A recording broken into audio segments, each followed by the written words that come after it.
Your contact with this information is no accident. Your search for truth and deeper meaning has led you here. But remember, the truth is not outside you. It comes from deep within you. There is more to this reality than you are being told. And we are all secretly asking ourselves the same questions. Who are we? Why are we here? And what is our destiny?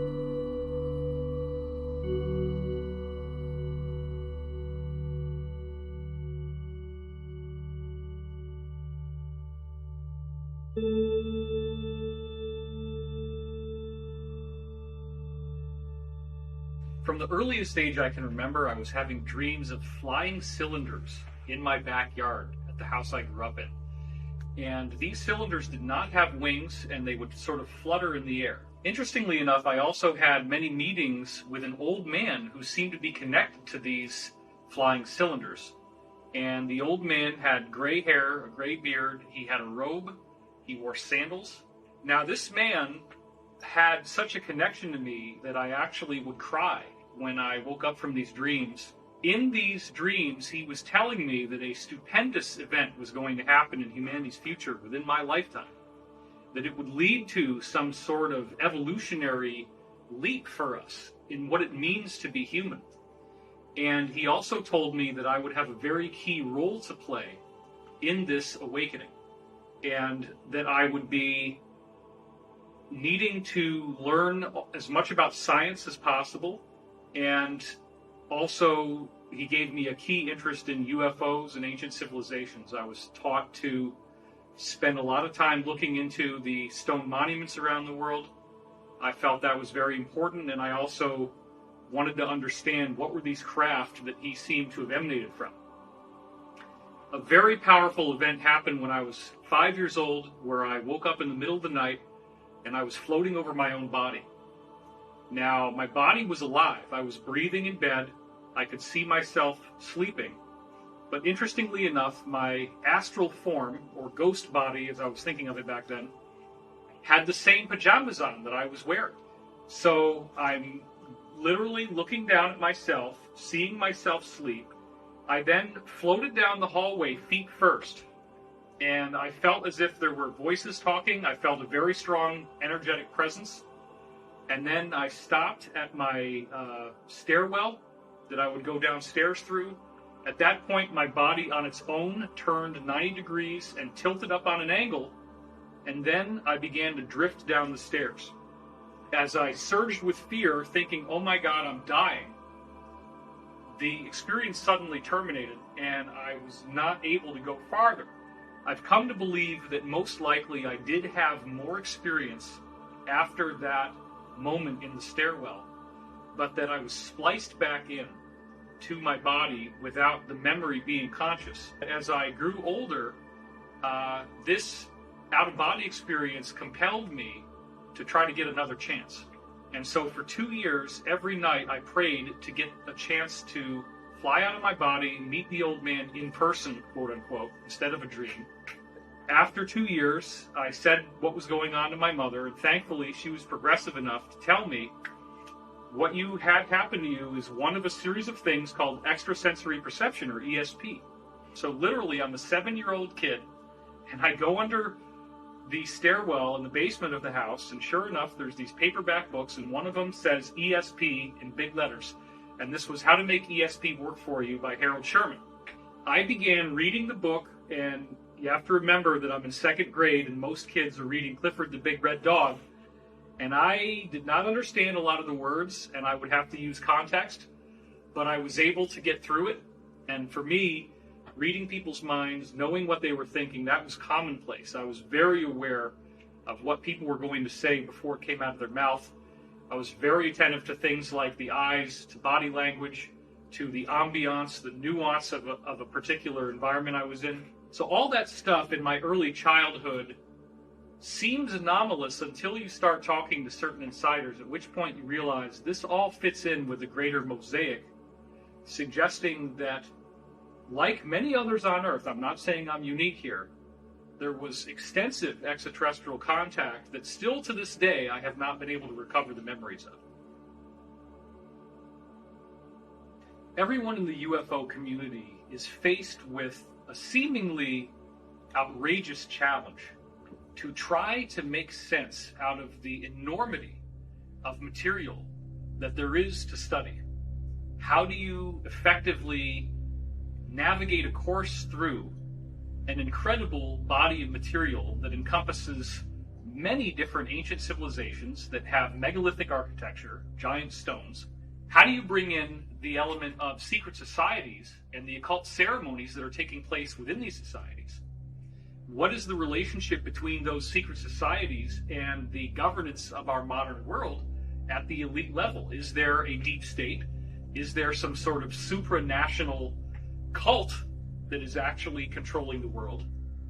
And then, how does this knowledge gel with the concept of a spontaneous quantum leap in human evolution that could be coming our way?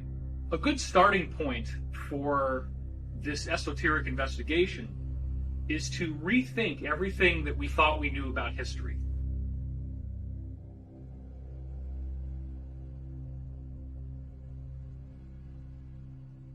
My name is Michael Cremo.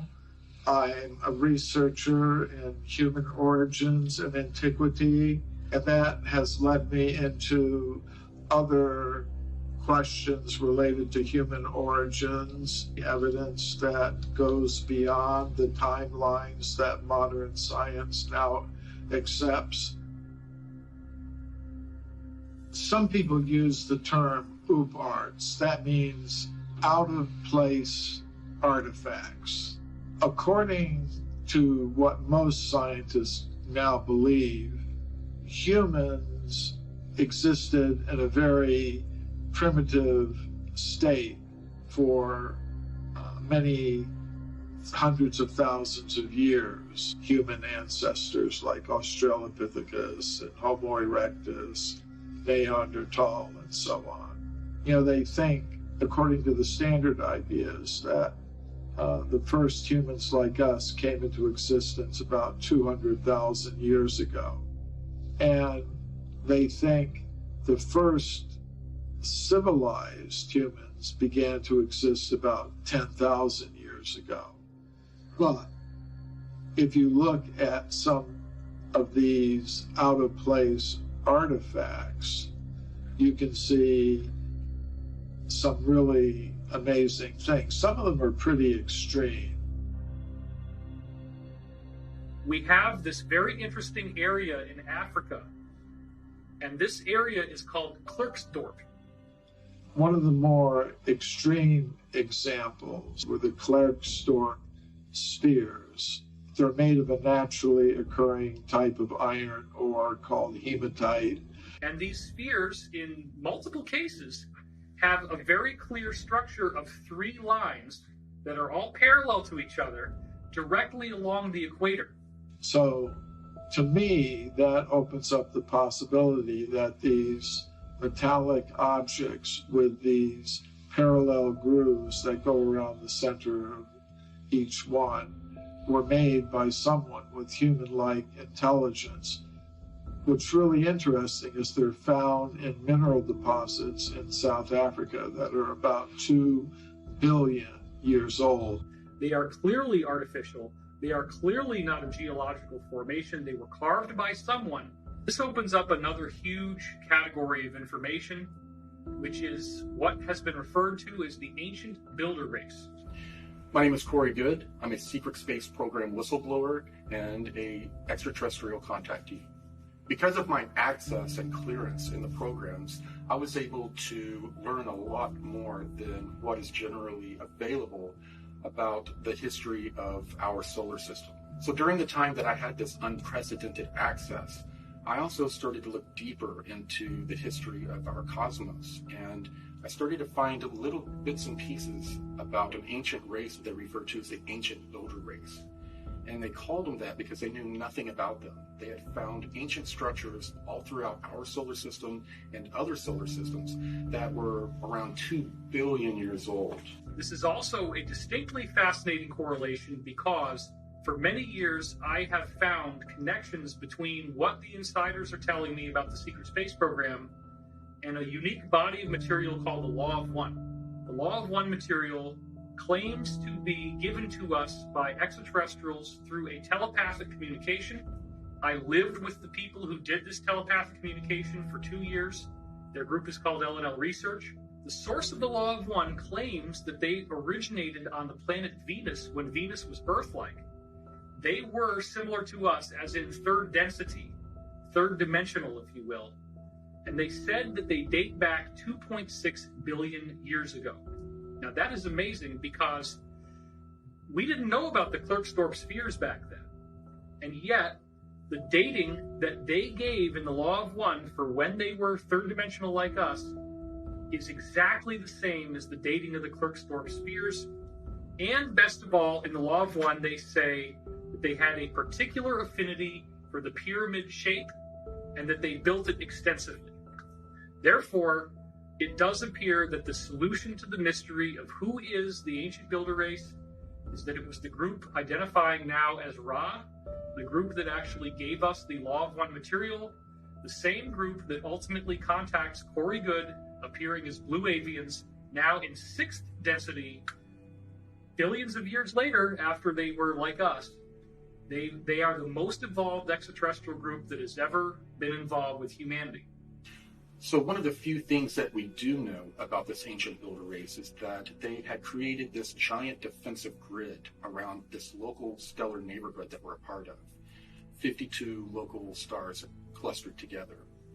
And they had created these giant Death Star types of ships that were the size of moons and planets that set up a grid around the entire local star cluster that prevented any types of intruders from coming in. And this grid was in place and kept our local stellar neighborhood safe from intruders for billions of years.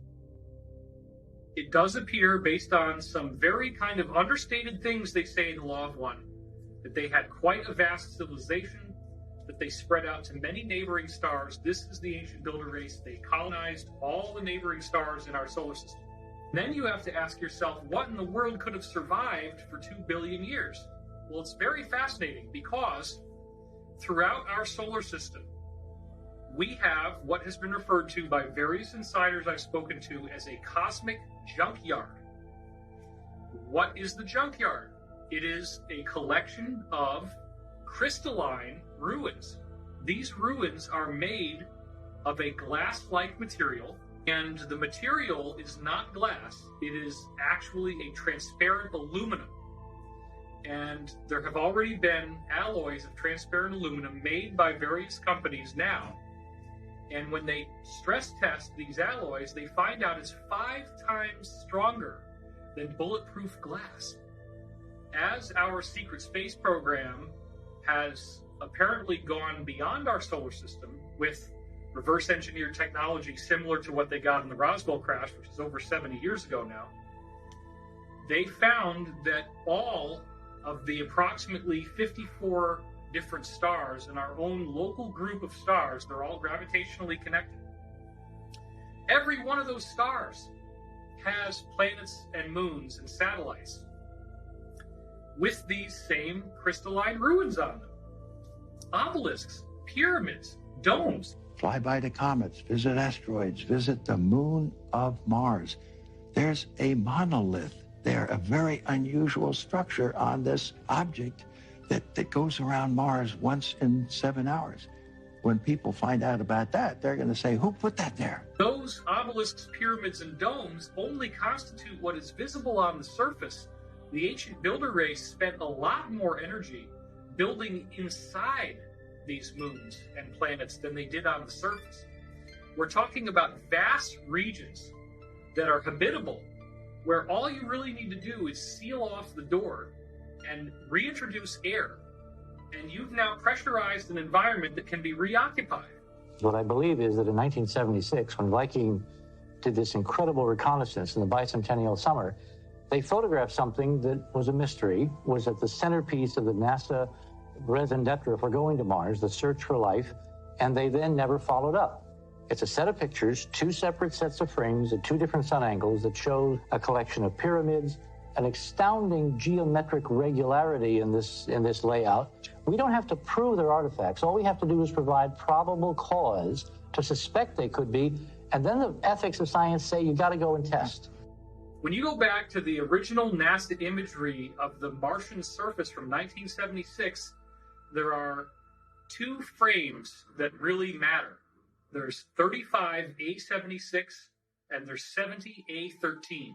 And when you compare what's on these two frames, you clearly see you have a city of what obviously look like pyramids, which apparently, again, were emulations of the ancient builder race crystal pyramids that they had found throughout our solar system and beyond. There is a gigantic pyramid estimated to be 1.5 miles wide. And this pyramid is clearly pentagonal, 5-sided.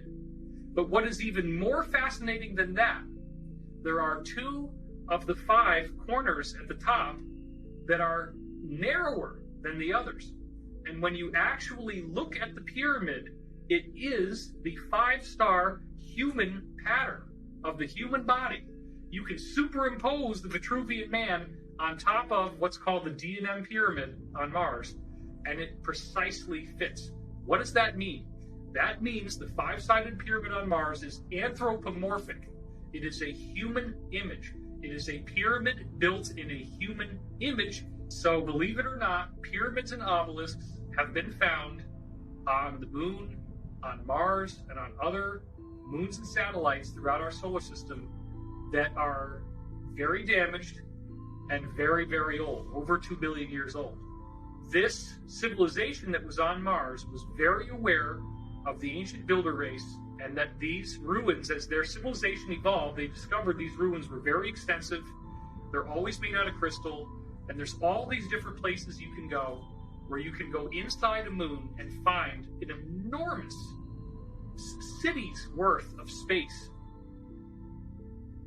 I'm Dr. Michael Sala. I'm the author of the Secret Space Program book series. I'm investigating ways to introduce information concerning classified technologies that have been suppressed from the general public for decades and are now going to be released, we think, in the very short future. Some of you might be asking, well, how could giant bases be built on the moon? Well, we know, according to a group of Japanese scientists that released a paper in 2017, that giant caverns have been discovered in the moon, and that one of these caverns is big enough to house the entire metropolitan region of Philadelphia within it. The people that were involved in this ancient builder race seem to have mysteriously disappeared, and the cultures that came after them worshipped them as gods. They would emulate their architecture.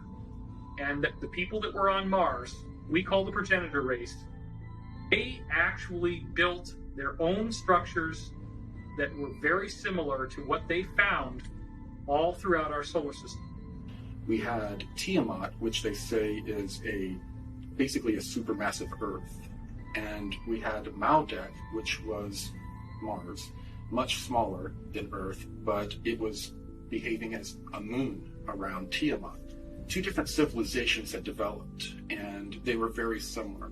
The beings on Tiamat, they all had these elongated skulls that we've seen in various studies, but they were slightly different. The beings on Tiamat were slightly taller and had different shaped skulls.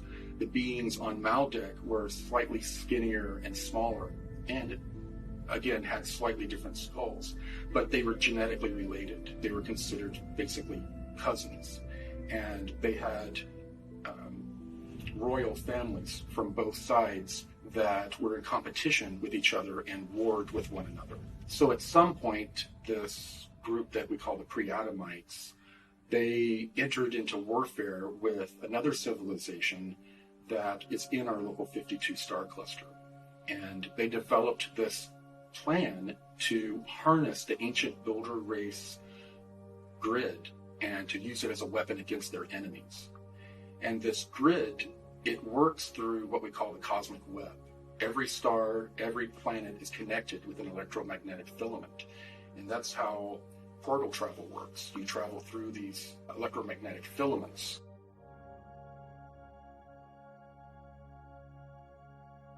And it's been used by some top scientists. So it is an idea which actually had currency in the last century, in the 19th century. And for those who care to go back into history and look at the major scientific journals of that period, you'll notice that articles on the electrical nature of comets and the possible electrical activity on the sun were topics of discussion. Unfortunately, in the early part of the 20th century, all of that was more or less suppressed. Something that, of course, we're brought up to believe, and that is that gravity is the controlling influence in the universe. It's what causes the planets to orbit around the sun, and the moon around the Earth, and to cause the tides upon the Earth. All of that is true up to a point, but the thing to remember is that basically there is no understanding of gravity. Einstein's theory doesn't explain gravity. It has matter somehow affecting space in a way which is completely unphysical, in other words, warping empty space. There's no explanation as to how this might happen or what it even means. So we have more equations, but without any real meaning. What I'm suggesting is that we don't have an explanation for gravity, and until we do, we will not understand the limitations of that theory. In 2017, on my website, I released 2 DIA reference documents that had never been released before. These documents were given to me by Washington, D.C. Beltway insiders, and they wanted me to release them on a certain date. My name is Jordan Sather. I'm an internet influencer, speaker, and journalist. So the interesting thing about these particular DIA documents, these documents that were written for the ATIP program that the DoD conducted between 2007 and 2012, these DIA documents, we've never actually been able to read them in the public domain. What's really interesting is that at the end of 2017, Corey Goode had actually released 2 of these 38 DIA scientific papers to the public in full. And this has actually shocked many of the people who even wrote these scientific papers. Dr. Eric Davis, he confirmed that Corey Goode was the first person to leak some of these papers out into the public. Corey Goode is unique because he's the first person that I know of that is both a contactee, someone who has had extensive contacts with extraterrestrial civilizations, while also being an insider of actually having worked in some of these compartmentalized programs. And what's even more significant about him is that he is trusted sufficiently by insiders to be given some of these documents, some of these defense intelligence reference documents, to basically release to the general public to get people up to speed with the possibility of these kinds of advanced technologies existing. These DIA documents support the idea that wormhole travel is actually possible through the cosmic web. Using this same web is how the ancient builder race built this galactic protection grid around our local star cluster. In this case, the Pre-Adamites were trying to weaponize this natural system. And what they tried to do is use this feedback from this grid to cause the star of their enemies to go supernova and to then destroy the civilization. But they didn't time it right, the way that energy passes through this cosmic web, and they chose the exact wrong moment, and it caused our sun to super flare. And when it did, it destroyed Tiamat and ripped the atmosphere away from Mars and it then also affected the atmosphere of Earth, and all of the other planets, their trajectories changed in this event. The most important researcher supporting the exploded planet hypothesis is Dr. Thomas Van Flandern, and he was the head of the US Naval Observatory in Washington, D.C.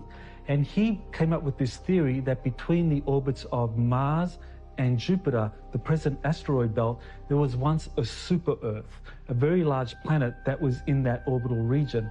And he came up with a paper that actually explained how this planet existed at some point and how the asteroid belt is evidence of this planet's destruction through events that we could only speculate about.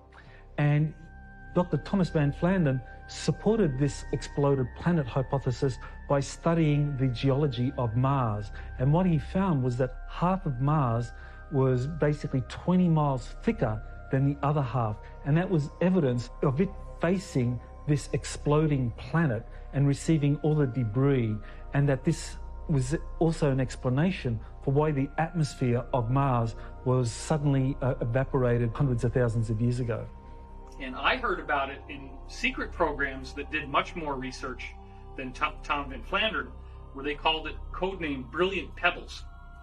And one of the fascinating things when I first met Corey Goode was that he knew what the codename Brilliant Pebbles meant without me having to tell him. And I had already written it up, and I already had recordings of people telling me. That was one of many fascinating connections. So in the 1980s, scientists wanted to know what used to be where the asteroid belt is. They knew about Tiamat, but they didn't think there was enough debris there to actually corroborate that there was a planet there at one time. They developed this algorithm that traced back over time where these pieces would have been joined and would have been one piece, and where mathematically all of the other planets would have been. And they were able to extrapolate that yes, there was a planet that was in that location, but most of it had been blown further out of the orbit. Interestingly enough, though, there was a Project Brilliant Pebbles in 1987 by the beginnings of the secret space program, SDI, enacted by President Reagan, that had to do more with a missile shield. And often they would reuse, within a certain set of programs, they will reuse a program name so that they have plausible deniability of higher, more secretive programs. They would layer them within the same name. And that way, if someone would mention Brilliant Pebbles, one of the scientists would be able to say, oh, no, that just had to do with a missile shield. It had nothing to do with anything extraterrestrial.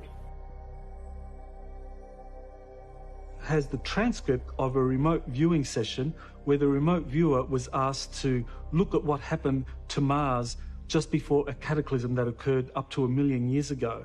And Joseph McMoneagle was the remote viewer who looked at Mars at the time of it undergoing some kind of planetary catastrophe, probably associated with the exploding superplanet. What he saw was that these surviving Martians getting on these spacecraft, on these planetary arcs, and evacuating to another planet which had a very equatorial region with volcanoes and so forth. This is where the Martians evacuated to. So after the great destruction of Tiamat and Maldak was damaged beyond repairing itself, these pre-Adamites took the moon as a giant ship, a giant conveyance. It was also in the vicinity of Tiamat. They hijacked the moon and flew it to the Earth.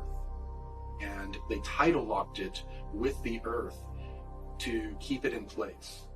And they lived on the moon for thousands of years, observing the culture, the development of civilization going on the planet below, and at the same time having certain colonies down where they knew where ancient builder race remnants were. Survivors of the catastrophe that were in Earth's moon then suffered another massive cataclysm 55,000 years ago, which we now know was a solar flash, a massive emission of light, energy, and matter from the sun.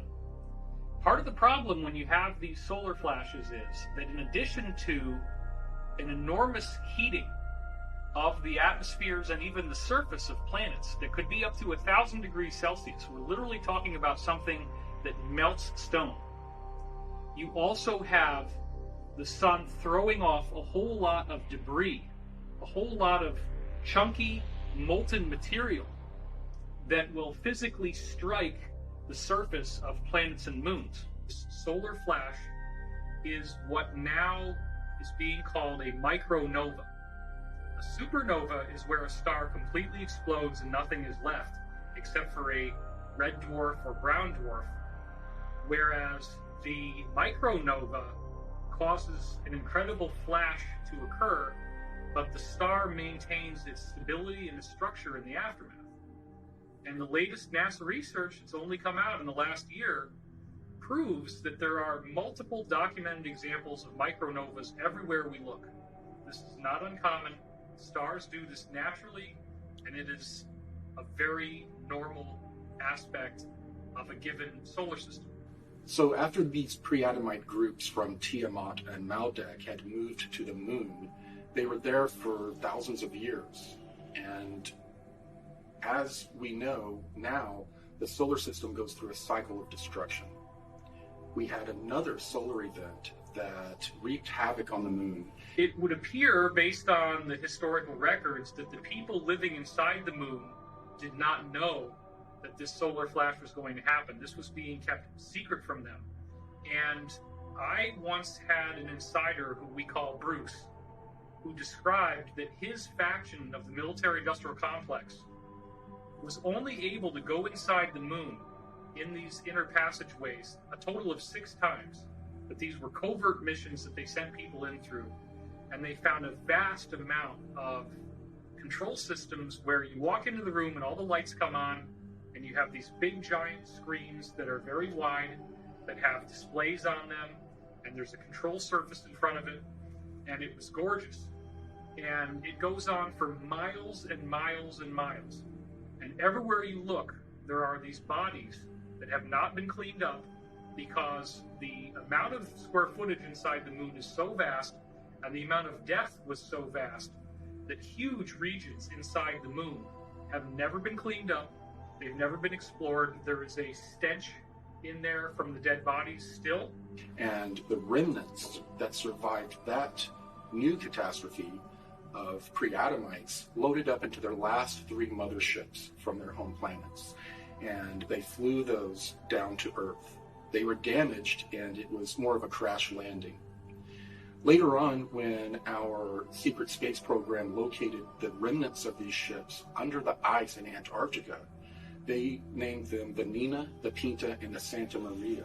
So when these 3 motherships crash landed, the pre-Adamites that inhabited them began to cannibalize the technology and materials to build out a great civilization.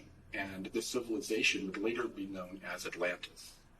Another important historical reference to existence of advanced civilizations is Plato's description of Atlantis. He described an island continent with incredibly advanced technologies, with a wonderful canal system and concentric rings, that this was something that was built in a series of islands, and it was the center of a vast empire that existed beyond the Pillars of Hercules. And many people speculate as to where Atlantis is, but I believe Atlantis is probably the western portion of Antarctica, especially around the Palmer Peninsula, that this was, prior to 9700 BC, actually ice-free.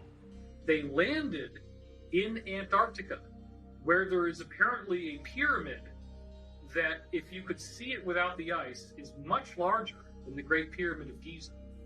And that pyramid also represented a landmark for the surface feature of something that is predominantly underground.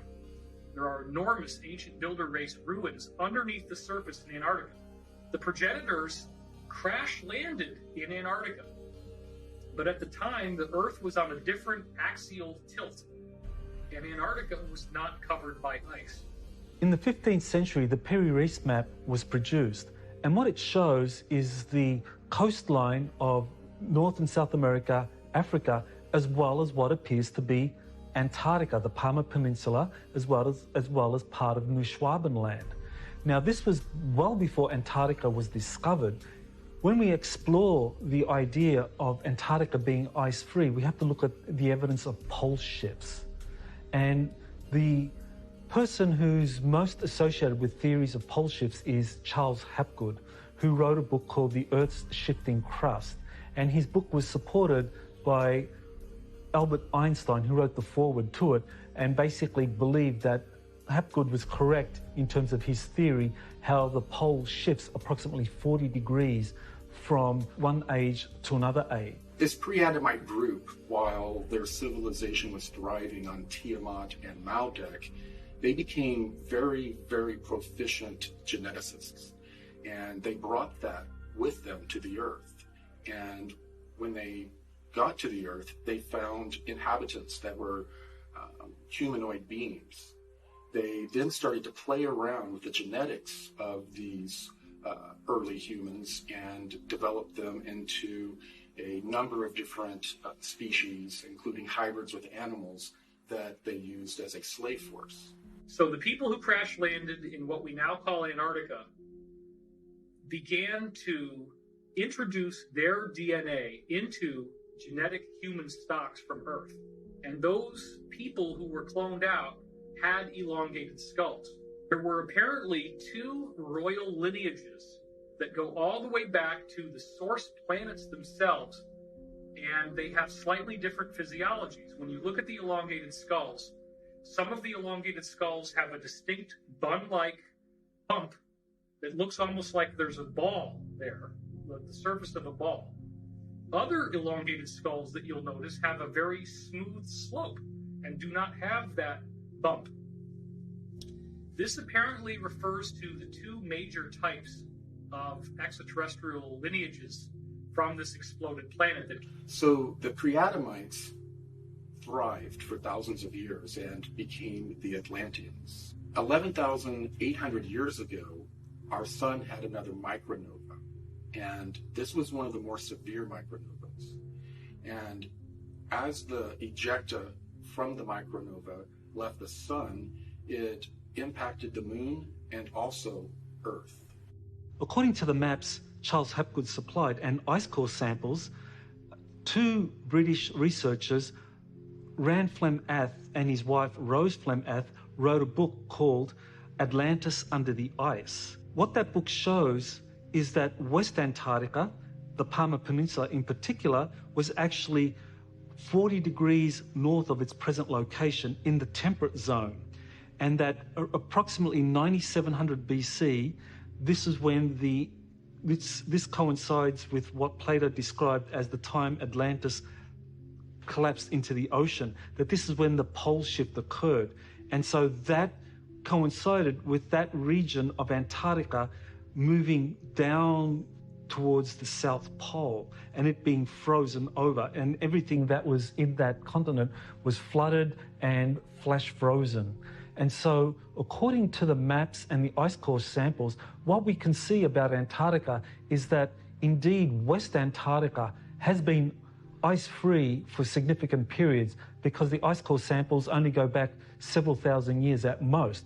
Whereas when we look at the ice core samples from East Antarctica, these are millions of years old. When the Earth shifted on its axis, it caused Antarctica to move from a lush tropical zone to a colder region. And it did so quickly that it flash froze the waves that were leaping over the continent. Several years ago, the CIA declassified a document that was authored by a geologist by the name of Chan Thomas. That document is called the Adam and Eve Story, and it describes a cataclysmic series of events associated with a pole shift of up to 90 degrees, where the Antarctic and the Arctic, those both flip approximately 90 degrees so that they are now at the equatorial zones of the planet. With a rumble so low as to be inaudible, growing and fuming into a thunderous roar, the earthquake starts. Only it's not like any earthquake in recorded history. In California, the mountains shake like ferns in a breeze. The mighty Pacific rears back and piles up into a mountain of water 2 miles high and starts its race eastward. With a force of 1,000 armies, the wind attacks. Within 3 hours, the fantastic wall of water moves across the continent, burying the wind-ravaged land under 2 miles of seething water coast to coast. Central America suffers the same cannonade. South America finds the Andes not high enough to stop the cataclysmic violence pounded out by water in her berserk rage. In less than a day, Ecuador, Peru, Western Brazil are shaken madly by the devastating earthquake, burned by Mother Earth fire, buried under cubic miles of torrential Pacific seas, and then turned into a frozen hell. Everything freezes. Man, beast, plant, and mud are all rock hard in less than 4 hours. Europe cannot escape the onslaught. Western Africa and the sands of the Sahara vanish in nature's wrath. The area bounded by the Congo, South Africa, and Kenya suffers only severe earthquakes and wind. Survivors there marvel at the sun standing still in the sky for nearly half a day. As the Arctic basin leaves its polar home, eastern Siberia, Manchuria, China, and Burma are subjected to the same annihilation as South America. Wind, earth fire, inundation, and freezing. The Bay of Bengal Basin, just east of India, is now at the North Pole. The Pacific Ocean, just west of Peru, is at the South Pole. Australia is the new unexplored continent in the world's temperate zone, with only a few handfuls of survivors populating its vastness. The cataclysm has done its work well and drives the pitiful few who survive into a new Stone Age. Once more, the Earth has shifted its shelf, with the poles moving almost to the equator in a fraction of a day. Again, the atmosphere and oceans, refusing to change direction with the Earth's shell, have wiped out almost all life. After this tumble, we'll join Noah, Adam and Eve, Atlantis, Mu, and Olympus. When we look at ice core samples, it doesn't support a pole shift occurring to that extent, not 90 degrees, but certainly 40 degrees or less. That's what the ice core samples support.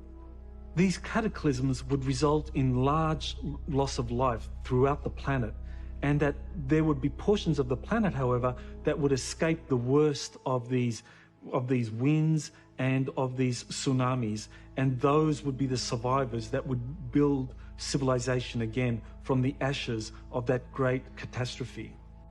Thanks to the insider testimony of Corey Goode, we have now discovered that the people with the elongated skulls are survivors of a catastrophe that took place in our solar system. And what I find uniquely fascinating is that once they crash landed on Earth 55,000 years ago, they quickly made a treaty with each other. Even though they were at war, they decided to coexist on the Earth.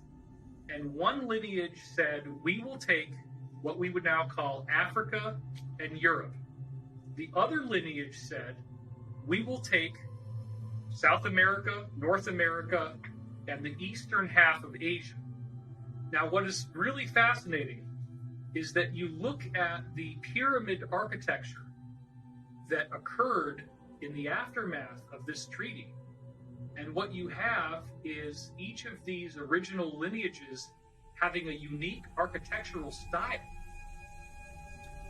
So let's talk, for example, about the pyramids that you see in Egypt and in other areas of Africa, and how those pyramids have smooth walls going up that are very distinctly not terraced. But then let's look to Mesoamerica, and we notice there is a distinct variance in the architectural style, where now you have step pyramids almost consistently with different courses.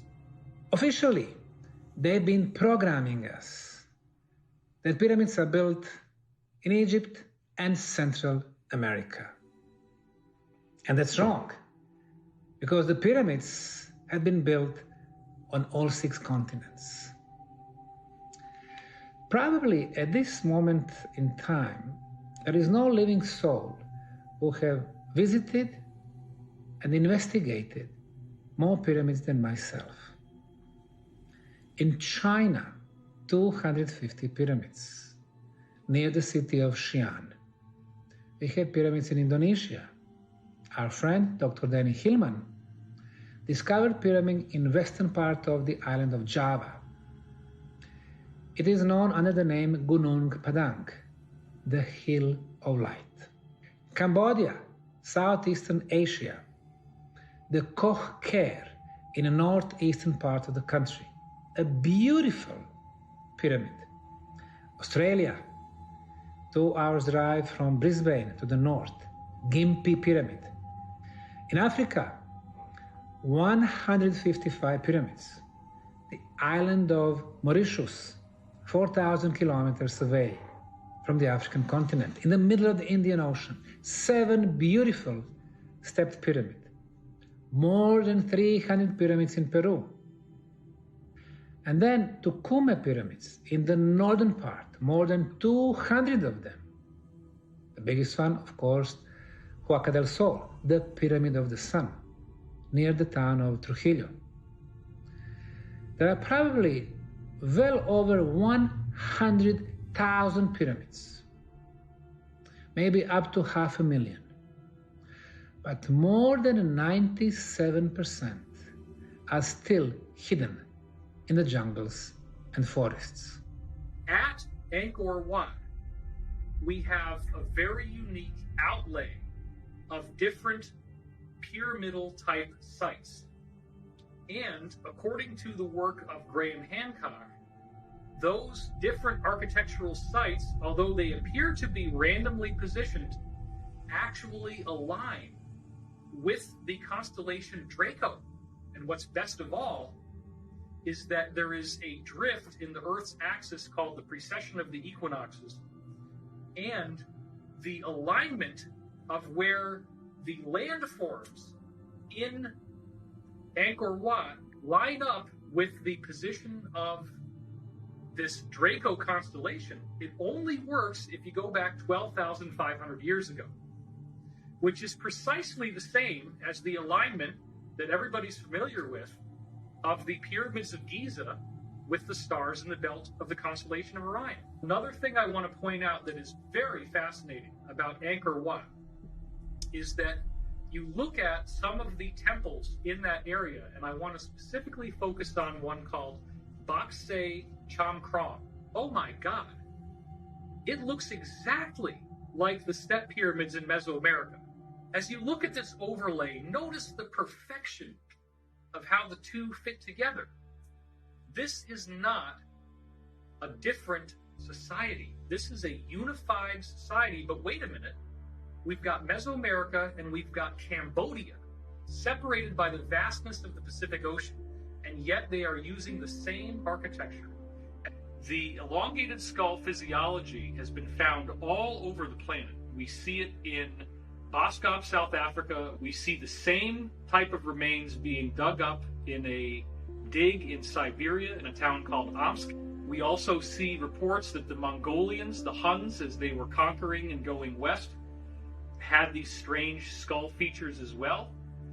We actually see these skulls in the tombs of the elite in Europe. And then, interestingly enough, you have a different strain in the Americas.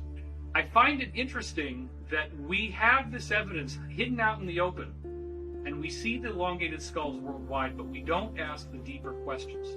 And this becomes a very important element of how the modern-day Illuminati or deep state or cabal actually believes that they are the remnant of these people with elongated skulls.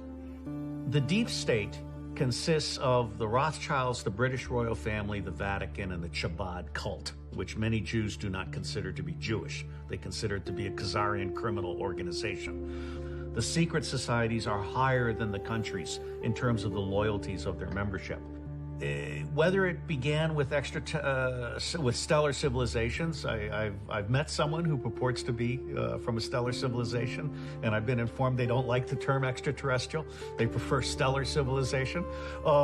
Be that as it may, whether you believe in extraterrestrial stuff or not, it's clear that here on Earth there's a 1%, there's a 99%. And in 2012, the forces of good started to win. And the Mayans and others had predicted this. And I think the way I explain it to myself is that the collective meditation and prayer that was being done ended up bringing in the positive stellar civilizations. And now the negative stellar civilizations are on the run. And the elites are on the run. Now, the good news is I think human beings are an experiment in free will. And I believe that if we can resurrect our individual sovereignty, there is no power in the galaxy that can stand up to us.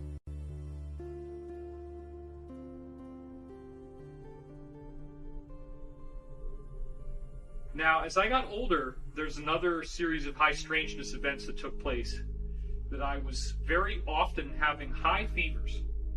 And the high fevers were correlated with two distinct phenomena that would always happen. The first thing is I'd have a very strong sense of pressure in my ears, and I would start yelling to try to get over the sound. The other thing that would happen is I would get geometry in these hallucinations. I would feel as if the world around me had been turned into geometry. I would actually see strange geometric patterns like mandalas on everything. It was not a pleasant sensation. These fevers were very intense, and I would be screaming, and my mother would have to calm me down. Now, as I got older, I found out that those fevers were, in fact, most likely extraterrestrial in nature. The only way that these extraterrestrials that are working with us on the benevolent side can really change your DNA is through a virus.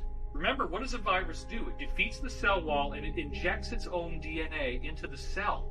You can take DNA that changes what it means to be who you are and use a virus to get it in there.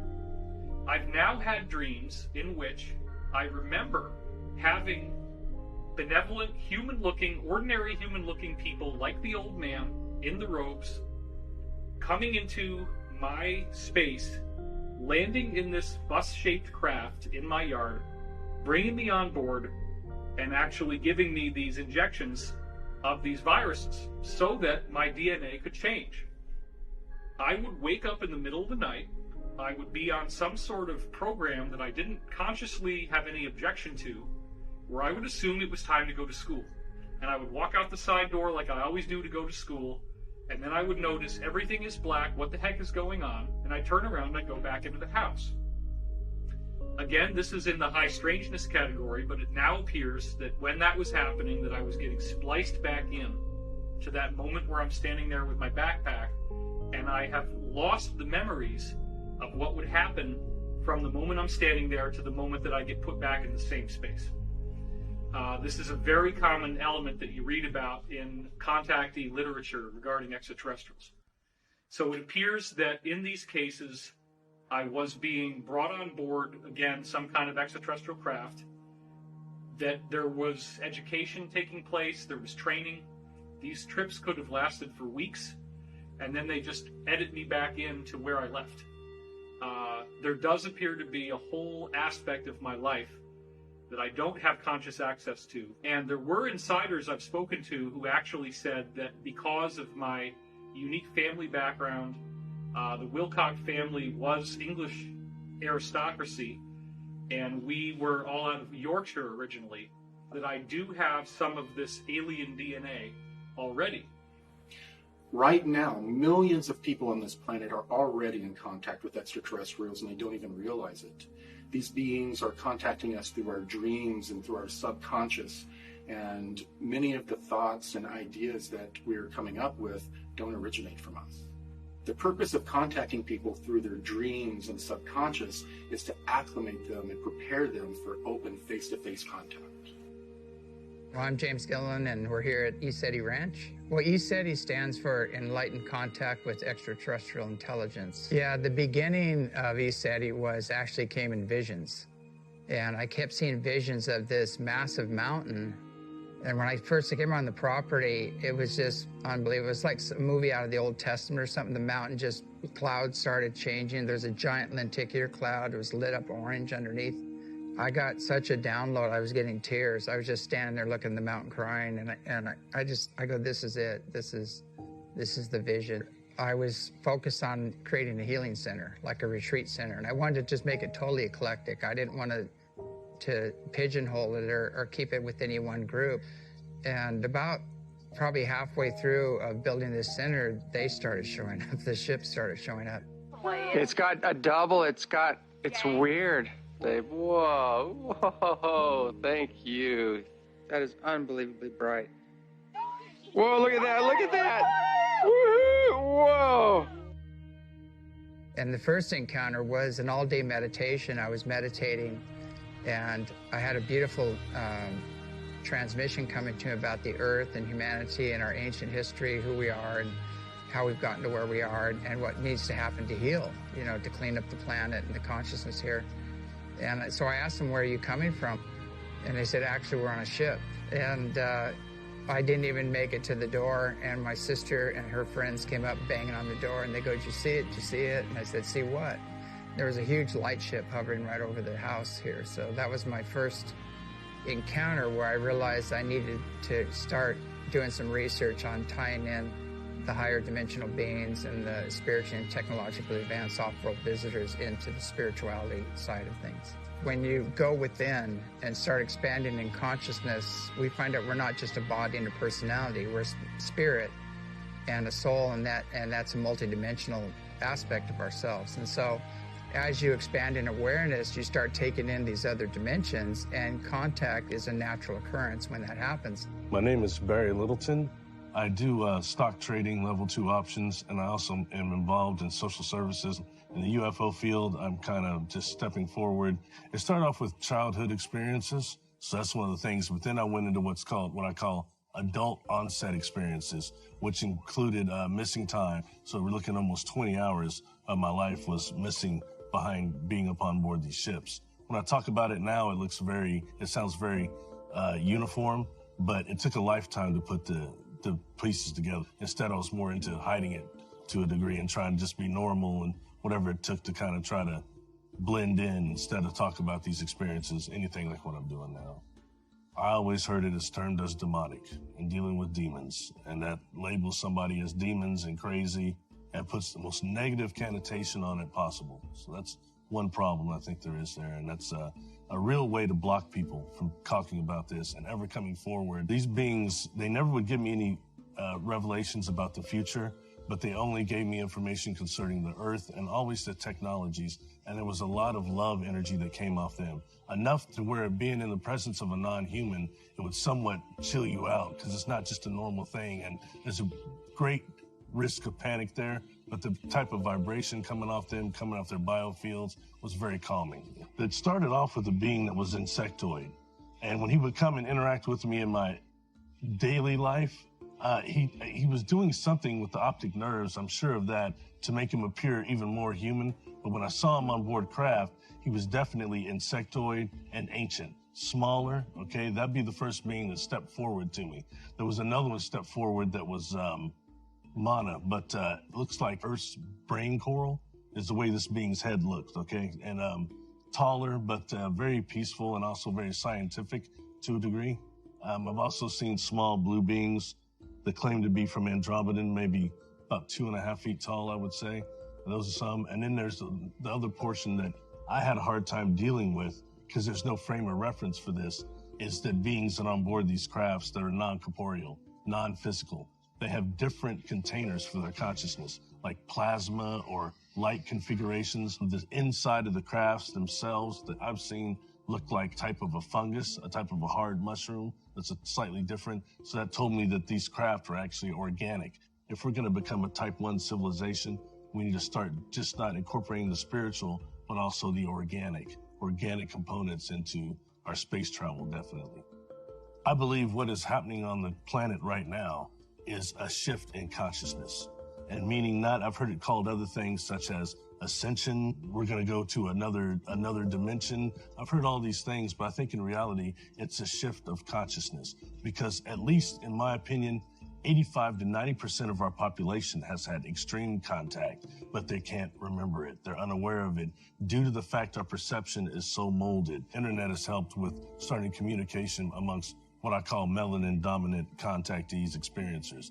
And like I said, it was the indoctrination of religion that kind of stopped that to a degree. But right now, I think that the fact that certain people are coming forward and taking it through darts, a few darts, is making it more accessible to others and others more comfortable about it. I believe they are reaching out because they're wanting right now to help us with this shift in consciousness.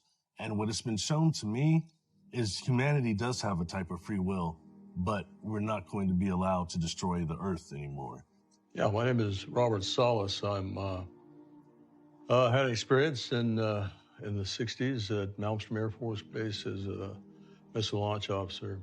When this incident happened, right afterwards, we were ordered to sign a non-disclosure statement, and that had very strict penalties if we broke that. The incident was classified. However, since it had been a long period of time, they were going to declassify what I'll call the Echo flight shutdown of 10 missiles. The Echo flight incident happened March 16th, 1967. Ours happened 8 days later, March 24th, 67. In addition to that, there have been many other incidents involving UFOs at nuclear missile sites. It happened again at Minot in 1968. It happened at Whiteman Air Force Base, right, and other bases, similar incidents. It took time to get to the point where I realized that we were certainly not alone in the universe. And I had plenty of time, of course, because I couldn't talk about it. But eventually I did get to that point, and it was a kind of awakening that what we were doing on Earth here, building up nuclear stockpiles, having the ability to completely destroy every living thing on the planet, was not acceptable, not only to us, but to others in the cosmos. The bombings of Hiroshima and Nagasaki still haunt me. I think about that a lot. And the fact that we could easily be involved in nuclear war today. We've done it with Chernobyl, we've done it with Fukushima. That's immoral. It's immoral to the whole human race. We can't just adopt the morals or ethics of one particular country or group of people. We're talking about humanity as a whole and how we fit into the cosmos. You know, we are, it should be obvious to everyone by now that we are not alone. And it's ridiculous to think that we are.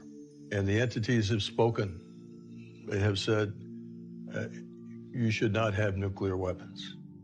My name's Peter Maxwell Slattery, and I'm from Australia, and I'm a lifelong experiencer with probably the largest catalogue of UFOs, paranormal activity captured on camera and video in the world. There's so many different types of crafts that I've filmed, whether they look like they're plasma, they're morphing, changing shape, these egg-shaped type crafts, pearls, and that's, you know, we look at the translated word of Buddha, they talk about pearls in the sky that brought the gods down to earth to visit man. I've always been an experiencer since a young age. It started off with telepathy. Not long after that, I started to see grey aliens, but they were white. I didn't know if they were alien, you know, angels, demons. I just didn't know what it was. My journey with coming out about my experiences was the hardest thing I have and ever will do, in my opinion. I've been shot at. I've had death threats. I get hate mail almost on a daily basis. And I didn't ask to go on the news or to talk about this. I had the news come to me and ask me if they could use my footage, and I just wanted to know what the hell was going on. I went and got brain scans. I went and talked to people. I thought I was literally going insane. A lot of us do think about suicide. We think about just going away and never ever seeing anybody ever again, or just completely forgetting about this reality and going back to a 3D life. To tell my mother and father, my brother, my stepbrothers and sisters, friends, I was sort of stupid to some extent, thinking people are just going to believe this because I experienced it. Because when it's happening, it's like, you know, the world needs to know this. This is the most important subject. It goes through everything to do with energy, agriculture, society, everything we can think of, space travel, our consciousness and how we treat each other. This hands down is the most important issue. Every aspect of your reality changes when you're experiencing what I call multidimensional reality. An experience that I've had that really touched my heart with the start of all this was I was in my lounge room and broad daylight, middle of the day, and I was approached to what I can only call is liquid blue light beings. Now, before this experience, I'd seen these liquid blue light orbs coming in and out of my house. I didn't know what it was, but one day they appeared as 7-foot-tall light beings. They were all male, they were all female, and the information exchange from that experience, it didn't last too long, but there was like, it's almost like somebody stuck a USB stick in your consciousness and all this data, imagery, information of a wide range of scope on different aspects of not just humanity, but who we are, where we come from. All this data just came flooding in. But the information from this being was relating to who I am, that I need to wake up and remember who I really am. It comes down to something that I call Operation Starseed. And why I say starseeds, not just are we from the stars, we are from Source, an overall collective. They showed me the makeup of this reality. I've shown other universes, and each universe we could call Source or God, and it had its own planes and dimensions that created another super intelligence. These universes were cell of a bigger intelligence. And so from that understanding and that experience, they were showing me that we've come down the planes and dimensions, the strongest souls right now, to help uplift the consciousness evolution here. We're here for conscious evolution to help humanity help themselves. So what we have on Earth is a wide variety of different extraterrestrial races that cherry-picked DNA from all over the galaxy. Let's look at this particular population, let's look at this particular population, all of which are fundamentally human. That's a common element of everybody in the galaxy. But this particular race has a unique spiritual sense, and this particular race has telekinesis. This particular race is very telepathic. Can we identify the gene that made them have telekinesis or telepathy or made them uniquely resilient? And can we chop that out and then make our own designer humans that have the best of everything? Over 60 of these genetic farmer race groups came together and formed a super federation. And the super federation was formed to help them manage this great experiment that was made up of 22 different genetic experiments on human beings on this planet. Some of the examples of how they would make these genetic changes is that they would use viruses as delivery systems. They would make changes to certain genetic markers or genome in this virus and use the virus as a delivery system. And not only did the virus deliver the genetic changes to the civilizations they were working on, but they also were used to call off the weaker genetics and allow the experiment to thrive. These genetic programs were developed to boost or enhance the natural evolution or ascension of the beings on the planet. And what they would do is they would take a genetic approach where they would tinker with our genetics, and instead of allowing eons of time for genetic changes to occur, they would cause them almost instantaneously. So on our planet, we have all of these different genetic experiments that are in some cases competing with each other.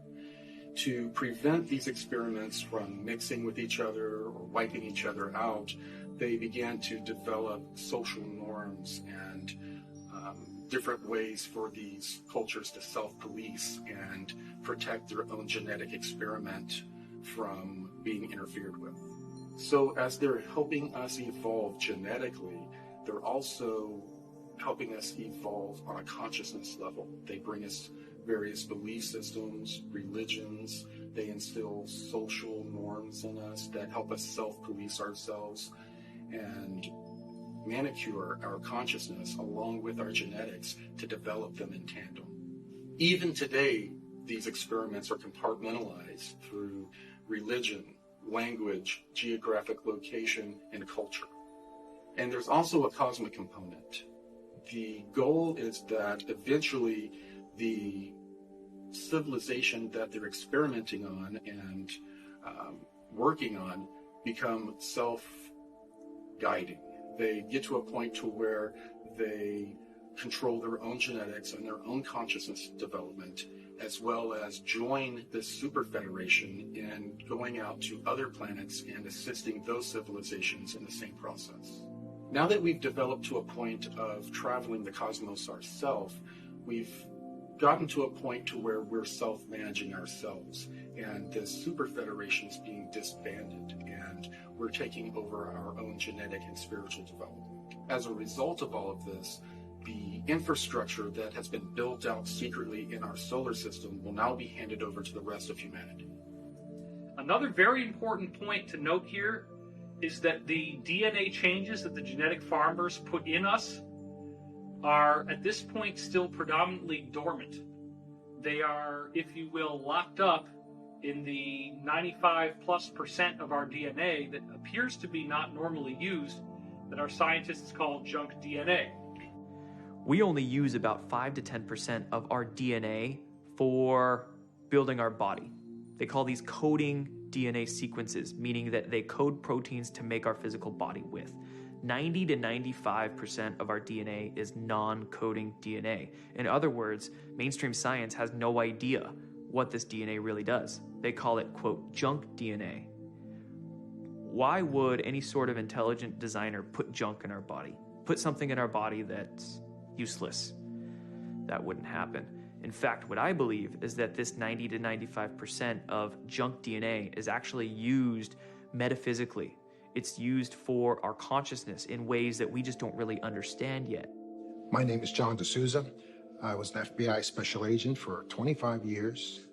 One of the things that I notice at the FBI, and in any law enforcement group really, is that they are demonstrative of the larger rule that there's always a percentage in any segment that demonstrate these extraordinary powers, these extraordinary abilities, 5, 6, 7%. Luckily for us, they save extraordinary numbers of people's lives using those abilities.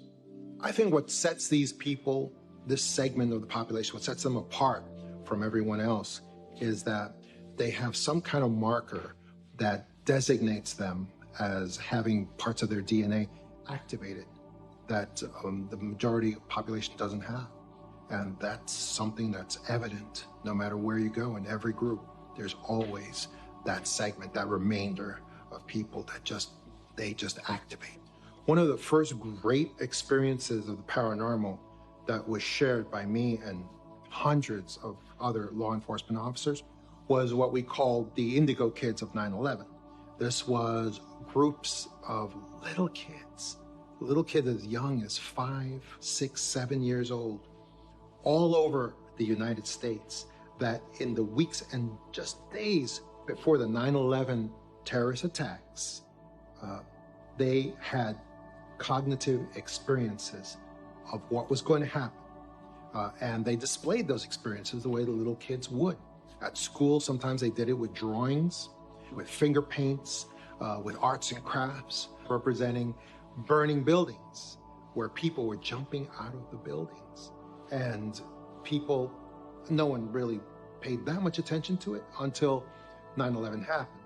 And then we set up all these intel centers saying, report anything at all that occurred just before 9/11, anything suspicious, anything at all, doesn't matter what it is.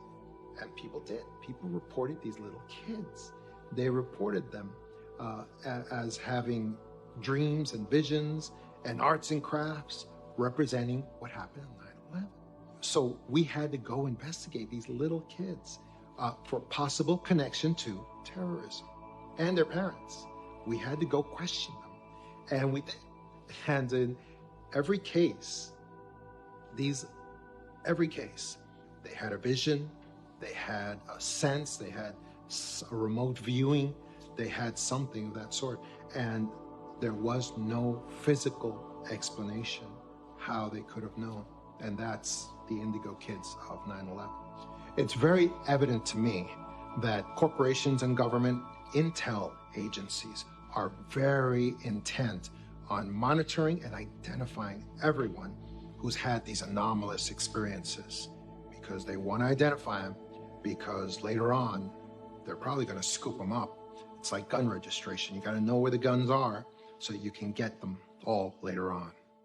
Now, certain cosmic laws were established for these genetic experiments. To avoid violating these cosmic laws, some of these ET genetic farmer races would incarnate as humans and allow themselves to be experimented upon. These genetic farmer races would also incarnate here for raising our consciousness. We have various people like Tesla and Einstein who are most likely starseeds or incarnates of these extraterrestrials. These people brought philosophies and scientific principles that radically changed our civilization. One of my favorite quotes from Nikola Tesla is that he said the gift of mental power comes from God, the divine being, and if we concentrate our minds on that truth, we become in tune with this great power. So I think what Tesla was trying to tell us is that there is this sort of divine intelligence out there that every single one of us has access to if we choose to access it, if we do what's necessary, if we open our minds up to access or to tap into that greater intelligence. According to the different contactees that I've interviewed, basically what we're witnessing at the very moment is a temporal war between different extraterrestrial groups. There's a positive extraterrestrial group, predominantly human-looking, that basically want us to develop our civilization along the path of an ethical, responsible civilization where we basically become part of a galactic community. There's another extraterrestrial group that are aggressive and they want the Earth to be basically develop along the lines of a tyrannical civilization. In a way, these 22 experiments were similar to competing term papers. Each of these races were trying to make their experiment the one that came out on top. So they would often sabotage each other's experiments. And one of the ways they did this was to manipulate time. And this is what led to the Mandela effect that we're experiencing today. The Mandela effect is this idea that people have different recollections of historical events. The most famous one is some people remember Nelson Mandela dying in prison and others don't. What the Mandela effect represents is it's an echo of this temporal war that different extraterrestrial groups are trying to take us down one timeline or the other, depending on which faction is dominant at any time. There's a long history of colonization projects and starting over. The best evidence of that is called Gosford glyphs in Australia. So the first landings were actually in Australia, not in Africa. It's written in the stone on the Gosford glyphs, and it talks about how a ship came down. There was a Denisovian man, the original man that was here. They added their genetics to him, and they created the hybrids. When they did this, they manipulated to create basically the Aboriginal, the original people. And it was so they could incarnate into that body and have the Earth human experience. When I talked to the king of the Raven tribe, Ulukai Brendan Murray, a lot of his information tied in with James and myself through contacts. The tribe used to meet the star people there. And then what happened was it was all positive and consensual. But then something happened with time where other beings were turning up and started to actually remove people from that site and take them on their crafts. And in a time when the human DNA had that multi-strain, like 6 double helixes instead of the 2 that we've been hinted to, where the people would transform and escape these the kidnappings from these crafts. And the older people informed me that they were taking people off to other continents and creating new humans out of our DNA here. And it was a group from the Orions who were meant to be coming and doing the kidnapping. A negative ET group. Right across this continent, the DNA become attached to the land and the land attached to the actual DNA. We are no different to the planet itself. We're just a fractal. I know that there was 7 major forms of our DNA created in the first place. And I know that some people talk about when there was 7 major forms of DNA was first created, that they created another, like a future form of another 5, like semitones, for the development of the interbreeding, so that when these different physical aspects come together to create new life, then the soul structure was different as well from the previous generations. So that soul structure was already implemented in the ethos. So it's like music, there's 7 major tones, 5 semitones, which makes 12. The creators understood that there was a time when these 7 major forms of humans were going to start to mingle. And so they allotted these 5 extra tones or semitones for them people to be interbred with and to become interracial. Now, a lot of elders, whether it's in America or Australia or other cultures, they talk about that they were seeded by the Pleiadians. We also have a lot of rock paintings and cave art depicting what we call the Wandjina, the sky beings. My name is Clifford Mahudi. I'm a Zuni Pueblo Indian, and I have been working to get a lot of information among the indigenous groups, especially the North American Indians and our neighbors to the south, our brothers and sisters, the Mesoamerican Indian people. And I'm doing this because it is about time that we start gathering the information to convey and pass on to future generations. The origins of those protocols were provided by what, again, we call the star people, or are the spiritual people from different realms, primarily from what we call the sky people, and also the deities that they brought in from other parts of the cosmos. They were put in place so that they have one way of worship. If you look at it in terms of the origin of what we are going, we started out is that technology and spirituality were in connected, real tight in the beginning, and throughout the ages they separated technology away from the spirituality, and then it becomes a hard science. And somewhere in that path, man invented religion. Religion was primarily for 3 basic reasons. First of all, it was fear, and of course the other one was control, and the third one was greed. And so it worked against spirituality. The indigenous community had technology that was performed through the conscious methodology. For example, there was remote viewing.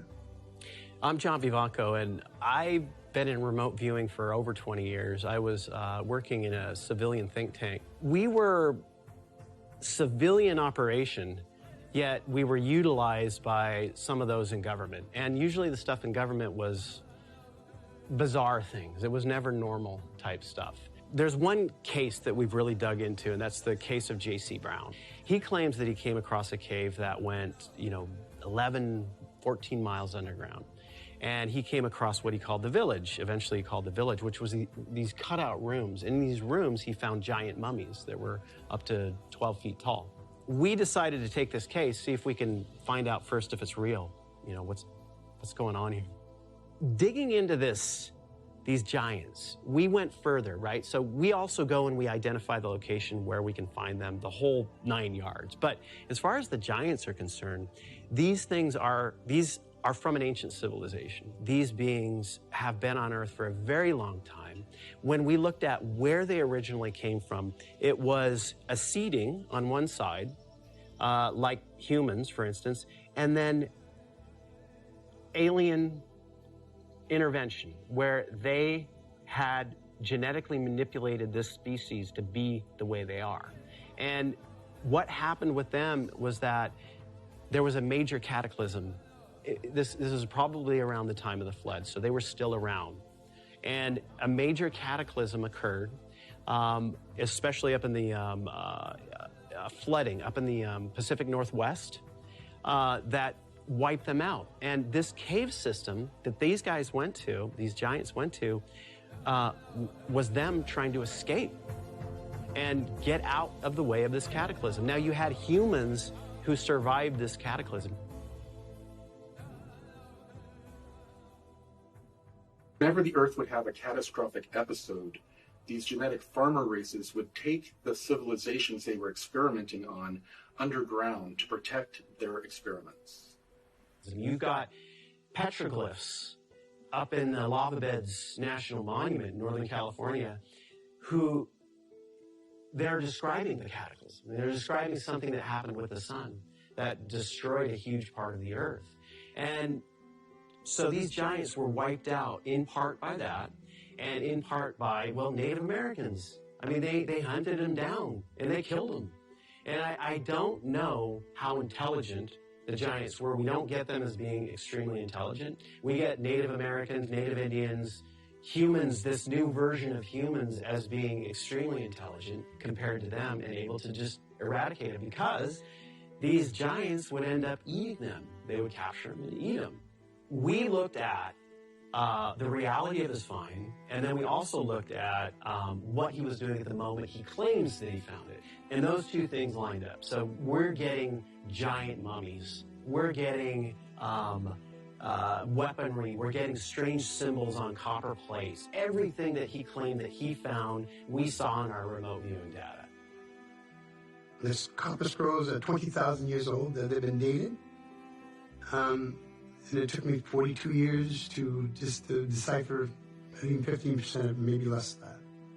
And why are they hard to decipher?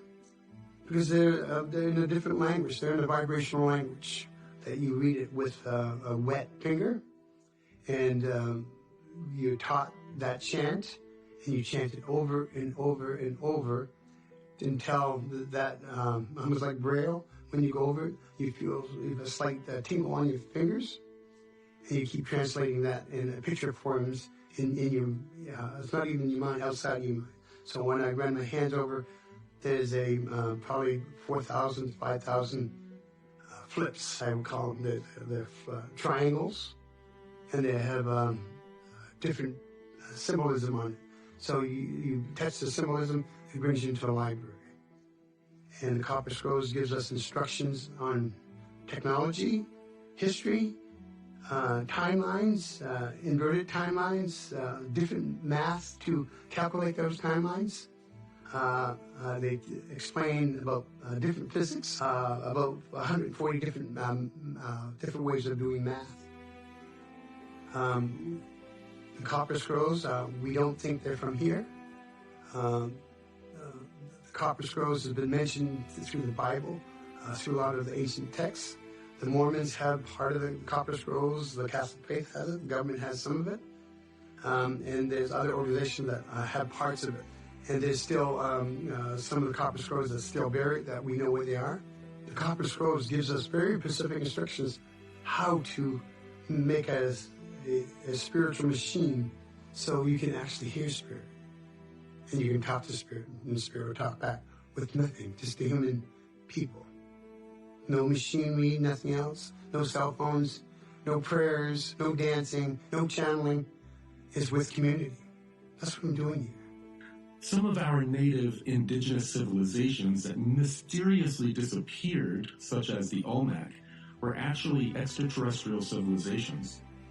So over eons of time, when in other star systems they went through similar catastrophic cycles, these genetic farmer races had brought them as refugees to our planet, and they would live on our planet for up to thousands of years while their system repaired.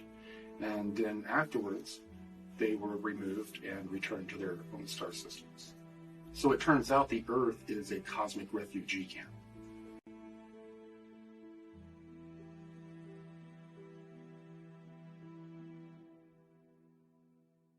So it's very important to note that the things that we look at in the Bible as being metaphorical are actually real stories.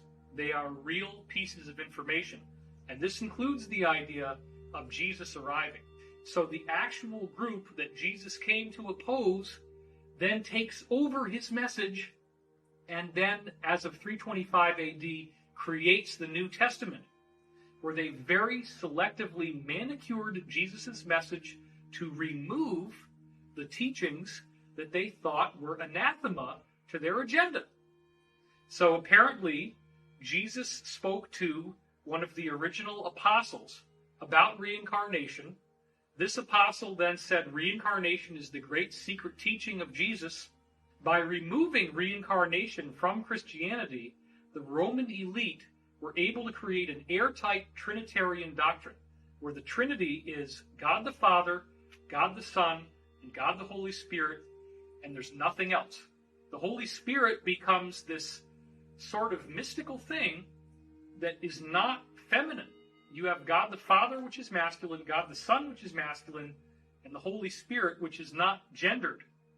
Therefore, the role of the feminine is removed from the Trinity. And this is an important point. The suppression of the feminine by the patriarchy to suppress the female spirituality and the feminine perspective that would occur in governance and law and all aspects of society.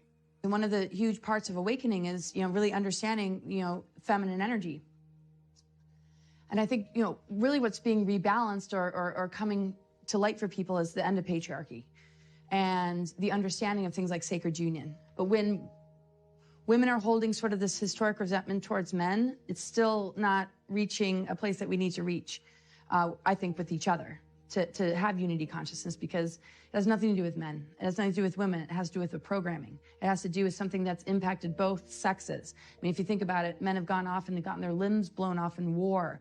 Women have been exiled, and there's been a lack of, justice or lack of empowerment.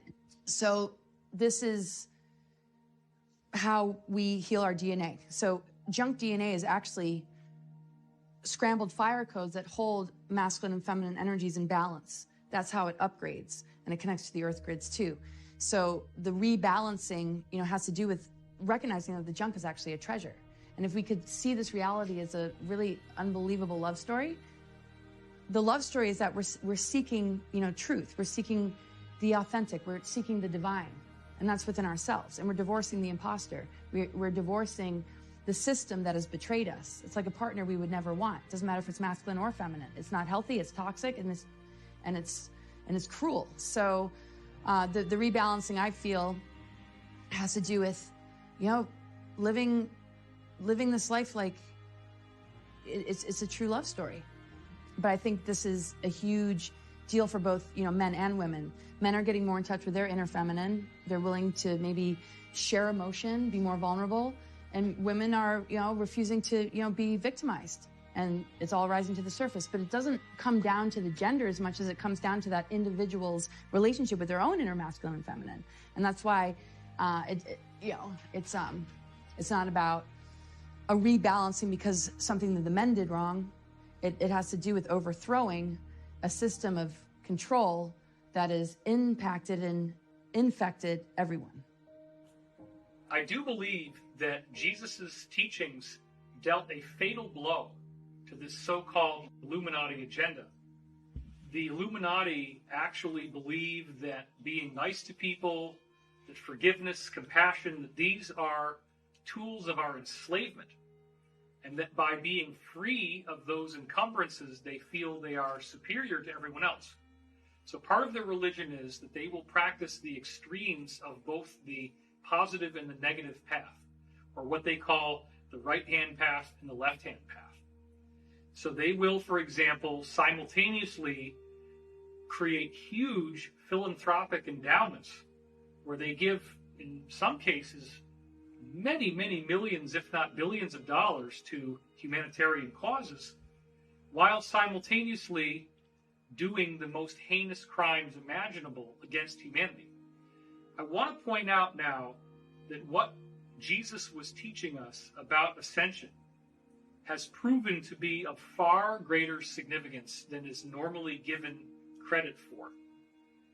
Most Christians tend to distance themselves from the idea of the so-called rapture.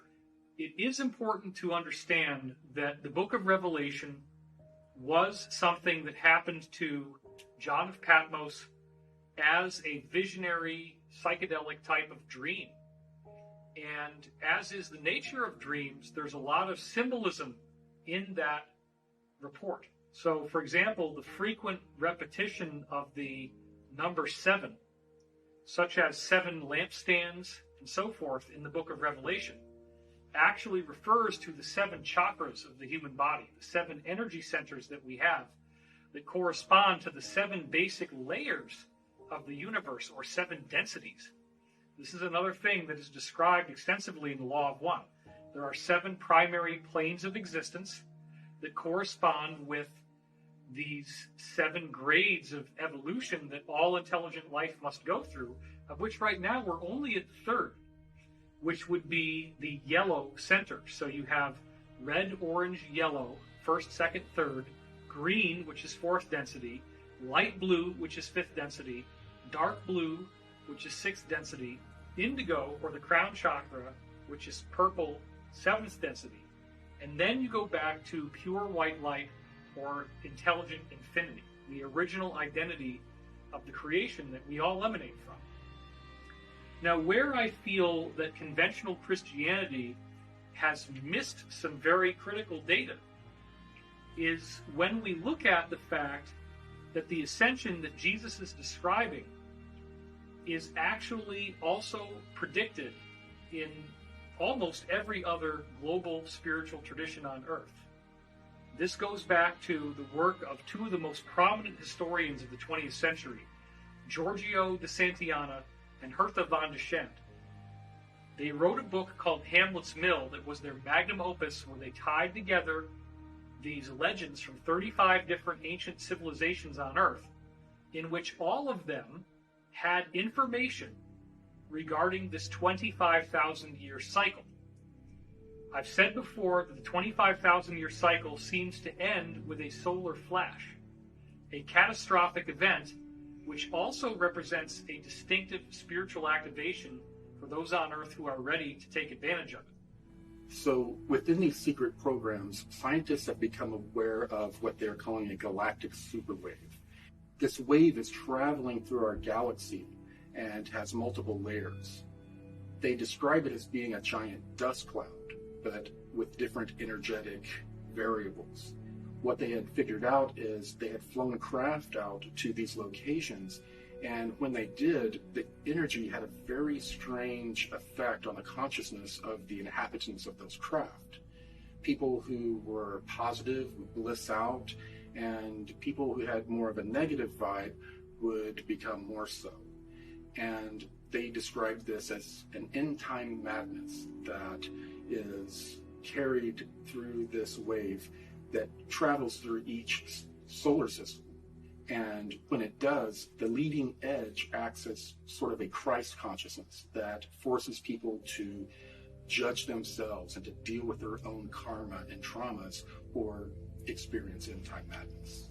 Dr. Paul Laviolette is the first person to have studied the existence of galactic superwaves and basically looking at evidence that through different historical epochs there have been these great concentrations of cosmic rays impacting the Earth. And Dr. Laviolette had an extraordinary theory for the existence of pulsars. He believed that these were artificially created by advanced extraterrestrial civilizations as warning beacons to newer civilizations such as ours about the existence of these galactic superwaves. And he basically looked at a number of pulsars pointing towards the Earth and the frequencies that they were transmitting at, and saying that this was evidence that these pulsars are transmitting a warning to the Earth to be ready for the next galactic superwave, which, if we're not ready, could actually wipe out our civilization. Now, according to Corey Good, as the galactic superwaves sweep into our solar system, they could trigger a solar flash event. That would be where the sun's corona would be ejected in a massive super flare. And because the Earth is roughly 25,000 light years from the center of the galaxy, that's how long it would take for a galactic superwave to travel from the center of the galaxy to us at the moment. Now, that 25,000-year cycle is not just some nebulous thing. It actually has a very tangible marker in this wobble in the Earth's axis, which takes 25,000 years to complete and represents the time that is required for the stars in the night sky to drift through a complete circle. So the stars actually represent a clock. The stars are telling us when the end of the cycle will occur. And these historians discovered that 35 cultures around the world were clocking this precession. They had all this numerical information about the precession encoded in their myths, and they said it appears that some singular source worldwide programmed these mythologies, encoded this information into them. Well, this would be what we would call the angelic groups, or the positive extraterrestrials, what the secret space program people call the genetic farmer race. They knew that at the end of the cycle that we are going to go through this process. So in addition to the secret space program, a program was developed called the Continuity of Species program. And that program was developed to basically scare all of the nations of the world to provide a certain amount of their GDP to these elite to create underground cities and bunkers and colonies outside of our star system in case our sun were to micro or major nova. So the elite powers in control of this planet are planning for doomsday. It could mean a massive solar flare that gets emitted that society is not prepared for. Or it could mean a public that starts waking up, that gets really, really mad. So these elite powers in control, to prepare for a variety of scenarios that could mean their downfall, they've been building a huge subterranean cavern system, basically deep underground military bases, DUMBs. They're kept very, very secret. These free energy sciences and technologies that we've been discussing are most likely kept within many of these deep underground military bases, among many other sort of genetic and other experimentations that they want to do in secret. 20 years ago, I had a Soviet colonel who spoke to me about a deep underground base outside of Moscow that he had been at and he had worked at. And he told me the structure. He said all the levels that were the military levels, the levels that were laboratory and scientists, and he told me that the final level, the most restricted level, was the level that had alien presence on it. Only generals and their aides were allowed on that level. And he said, and even they were not allowed to look directly at these creatures. And that was also the level where they did human experimentation. He said there were bodies, human bodies in there. And he said it's the most extraordinary thing he'd ever seen in his life. Deep underground military bases, a lot of that space is dedicated to continuity of government. And so the national government support these deep underground areas. These elite powers in control, they have access to information of all kinds of data that tells them about coming cataclysms, things that are impending at any moment. And so they reserve these spaces for their purposes. And those national government leaders are thinking that they're going to get to use those spaces for whatever they need. They're in for a really rude awakening when the time comes, because they're going to get kicked out. So the elites are preparing using these underground bases. But it's interesting to note, higher consciousness people are also preparing by exploring new community models.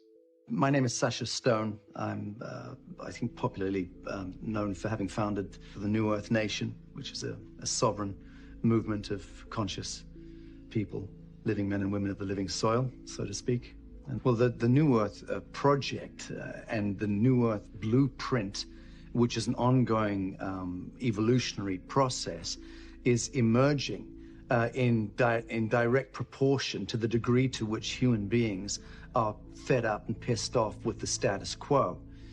So as you can imagine, it's a revolution of political consequence, of social consequence, of civilizational consequence. It's underway. It's not possible to know yet quite where the die lands, but the point is we are aggregating conscious, sovereign people around the world in multiple parts of the world who want to step outside of the fiction and begin to engage their noble expression as living men and women of the living soil. There is no better way to put it than that, because that is foundationally what the New Earth Project is seeking to do, is to restore the organic and the living from the death cult, the blood economy, the fiction of what we've known for the last 8,000 years. What occurs is that each individual on this planet finds themselves more and more connected to every other human. And all of a sudden, we start approaching our problems from completely different angles and seeing solutions that were there all along. We begin to no longer have war and strife within our civilization. We begin to work together and solve all of the problems that have plagued us for so many thousands of years. We wrestle not against flesh and blood, but against spiritual strongholds, principalities, powers, ruling darkness in wicked places. So what does that mean? It means that there's a battle going on in the heavenlies. And in many instances, we on this earthly realm are proxies of that battle. So therefore, spirits need a body. A good spirit, the Holy Spirit, needs a body to work through. But these negative spirits, they need bodies to work through also. So many times that thought that comes into your mind, that's not really your thought. And if you dwell on that thought, it's going to take you down a negative road. What do you mean by that, Leon? I mean that you were minding your own business. You were having a good afternoon, and then all of a sudden this thought came in. And then that thought triggered an emotion, and then that black dog, that cloud of depression came in and took over you the rest of the day. We're bombarded with negativity all day long. It's like a giant spiritual galactic chess match. When these hits come, you got to learn how to counter it. So how do you learn that? You learn that through the strategic art of prayer. You learn that through the strategic art of meditating and having certain words that you'll say to combat that feeling, that emotion, as soon as it comes upon you. That's part of becoming a master. You're going to master those thoughts. You're going to master those emotions. You're going to discipline yourself, your words and your actions. So we are now in this war that is predicted in the Bible between good and evil. And the negative agenda cannot survive as we go through the solar flash. They can only continue to do these nefarious things up until the point this happens, at which time everything changes. We have these angelic types of ETs and amoral types of ETs that are trying to assist us to ascend through the spiritual means. But we also have a group of ETs that we call AI prophets, and they worship some sort of artificial intelligence signal that we don't know where it came from. We are told that most likely what happened is that somebody dabbled somewhere where they shouldn't and created some sort of rip between realities.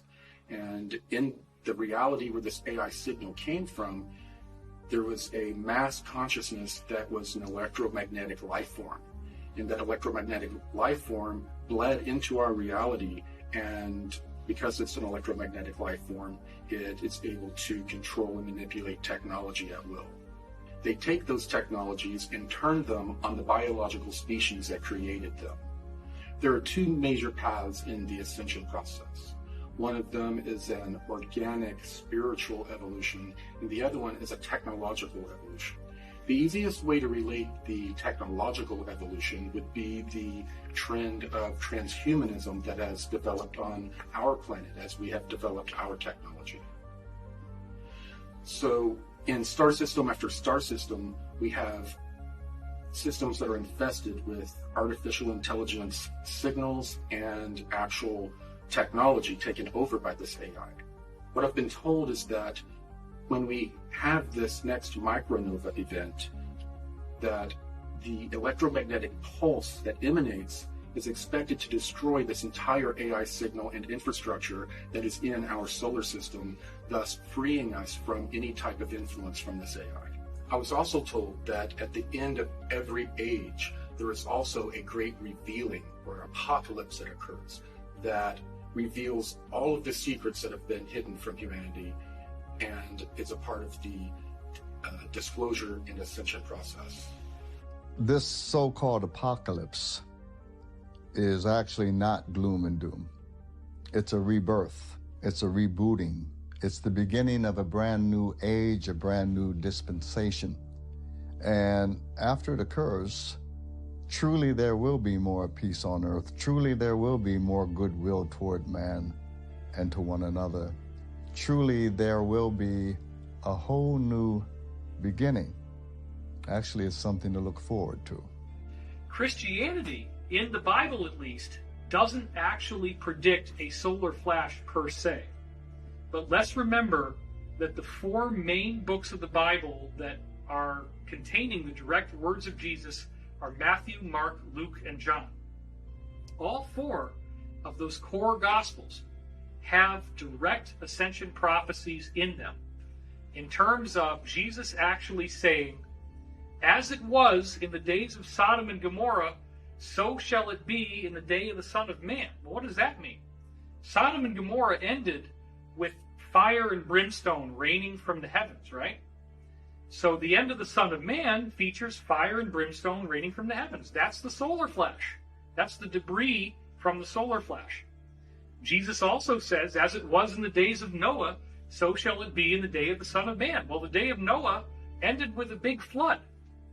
So Jesus is actually talking about this global catastrophic event. In the book of John, Jesus says the fields are white and ready to harvest. So harvest is a metaphor of the ascension process. Really, the key to Jesus' ascension prophecy is in the book of Matthew, and it specifically comes out the most in the parable of the wheat and the tares. Now, tares, the word, refers to weeds. One of Jesus' strange encrypted analogies of ascension is where he describes how the earth is like a field of wheat that has been planted, but the adversary is allowed to plant weeds in the garden. Now, this is an analogy where Jesus says that the wheat and the weeds are allowed to grow together until the time of the harvest, and then the weeds will be plucked from the crop one by one at the time of the harvest, gathered into bundles and burned in my barn. This is a symbol of the solar flash, because the teachings of Christianity, the teachings of all 35 of these other religious traditions that we have from every culture on earth, they all say the same thing. They all say that when the solar flash happens, if you are on the positive side, you are not affected by it except in a positive way. Jesus designed his incarnation to show us what we will go through. That's why Jesus says, as I do these things, so shall ye do them, and greater things, for I go unto my Father. So I want to point out here that once we look at records from all these other cultures, the prophecy of ascension that Jesus gives us is remarkably consistent. Again, Jesus doesn't talk about the solar flash, but he does say, two shall be walking in the field, and then there shall be one. In the Zoroastrian tradition, which is coming out of Iran or Persia, they talk about frashokareti, molten metal that comes down from the mountains and goes into the lowlands. Another offshoot is in the Hindu scriptures, and the Hindu scriptures report the same thing, except in their case they call it the Samvartika fire or Samvarta fire at the end of the age. They also call it the Yuga fire. They also talk about the fact that it creates rainbow colors in the sky here. Well, we find out that that's because it creates a massive global aurora borealis. So isn't it interesting that the same prophecies that Jesus was giving us appear in the Quran, which is the Islamic Bible, quite extensively. It appears in the Old Testament. It appears in Native American spiritual traditions, in Celtic traditions, Druidic traditions. Everybody's got this. The expanding electromagnetic field coming from the sun is going to interact with the consciousness of humanity. What occurs is an ascension event. No matter what your belief system is, you don't need any new religions. All you have to do is apply yourself and become the best of what your religion entails. The idea being, though, that at the end of the cycle, we have the opportunity to escape reincarnation. We don't have to keep coming back as a human being. We can evolve to the next level. So people often ask me, well, what's going to happen to the people who are not ready to ascend? And there's a lot of them, okay? Most of them will be transported to another third-dimensional planet in a quite peaceful way. It's benevolent. It's done with actual ET motherships. What I was shown was that other ET civilizations in our local stellar neighborhood, who they referred to as our cosmic cousins, descended on the planet, and it looked like stars falling from the sky. There were so many craft coming, and they came to render aid to all of humanity after the fall of the technological civilization. What I'm told by these beings is that we will get the experience that we need, the experience that will expand our consciousness and help us evolve in the most beneficial way. If we want to avoid a major cataclysm, what we can do is start to develop our consciousness now. We can put more and more work into expanding our consciousness and becoming more connected with the people around us. And if we do so, the interaction between our consciousness and the sun may give us a gentler experience. My name is Allison Coe. I'm a hypnotherapist outside of Portland, Oregon. There are some really interesting trends that move their way through these sessions that I have. And I've been doing this for years. And at first I thought these trends were just supposed to be looked at individually. And then I decided to look at them as being stacked on top of each other to prepare us, to get us a higher perspective on what's going on. So let's look at those trends really quick. Trend 1. There is an event or solar flash that will happen to this Earth to raise the frequency and vibration of the planet and all beings on it. How are we being prepared for it? Trend 2. Smaller waves of energy are coming to the Earth to slowly raise us up. And as they do so, more and more people are awakening. Their belief systems are shattering. Anything that's holding them back is kind of crumbling. Their relationships are changing. They are raising their frequency and vibration to match this event that will happen. Trend 3. There are new Earth or Earth-like planets, higher density planets that are being prepared for humans to go and eventually move to. And people are seeing these planets in their dreams or in their meditations or in their hypnosis sessions. Trend 4.